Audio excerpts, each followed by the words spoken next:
David from Omaha has said, how did Van Hammer keep a job in WCW for so long? He never improved from 1991 to 2000. Never got better in the ring, never was good at promos. Dutch, you have a brain for the business, you know how to get over and make emotions. He didn't know how to do any of this and stayed employed for years. Okay, so Van Hammer, talk about one of the young guys from WCW who was there as a cost saving. He must have known somebody or known something about somebody that they didn't want out. But he stayed around, and he was horrible. He wasn't good at all. And if he hears me saying that, well, it's the truth. And nothing wrong with saying the truth. Good guy, but good guy don't sell tickets. Good guys don't make money sometimes. I'm a good guy. Look at me. I'm doing this podcast. I'm doing this podcast with James. So, but yeah, he just didn't have it at all.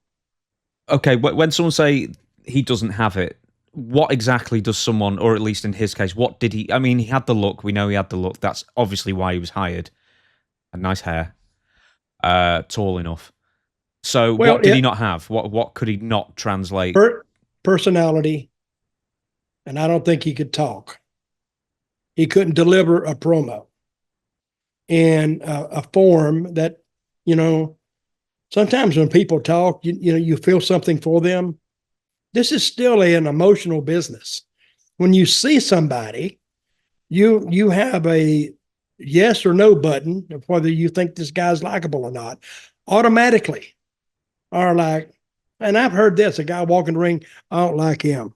I said, how do you know? I just don't like him. For no reason, just as what they felt internally. So I think that he couldn't talk. His in-ring skills weren't good.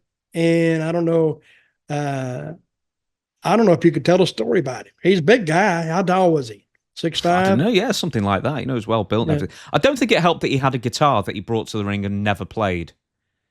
That would definitely be a drawback. Now, if he'd have brought it to the ring and sang a song and he had a great voice, now he's developing what they call a character, and that could possibly get him over. But he just brought it to the ring and did nothing with it, right? Mm-hmm. Yeah, he might as well have brought a skateboard. And nobody did anything with the guitar against him, right? No, not really, no. So it was just out there. You know who did bring a skateboard to the ring? Oh, yeah, of course I do. Shane Douglas and Johnny Ace. And they couldn't ride either. So it's just like you're given a prop that you can't use. Yep. And, I'd like to really hear Shane Douglas's when he talks about WWE. He could talk all day about that bunch of people. Mm-hmm. They did him no favors. They just didn't. They brought him in and had an idea for him, but didn't know how to get the idea to work. And I think he gave them some ideas and they didn't like it. So what is the purpose if you give somebody an idea, do this, and then they have an idea for it? Oh, no, keep it the same. Keeping it the same it's not getting over. At least he tried to improve it. With Shane and I, we've talked about that extensively. There's still a lot of clips out there on the Shane Douglas YouTube channel as well as WSI. There's a great story where he talks about the, I don't know if it's Madison Square Garden. Essentially, he refused to go out on doctor's advice. He's had a horrible back injury, and essentially the doctor had to, and this is a commissioned doctor, and the doctor said if he takes one more bump, he could be risking paralysis. And only then... Sorry, Vince McMahon tried to intimidate the doctor into changing his mind. Yep. Anyway, it's one of those things. So he didn't go that night? No. You're in the most important match, pal, the first match. But I'm wondering, did he get paid for that night? Probably not.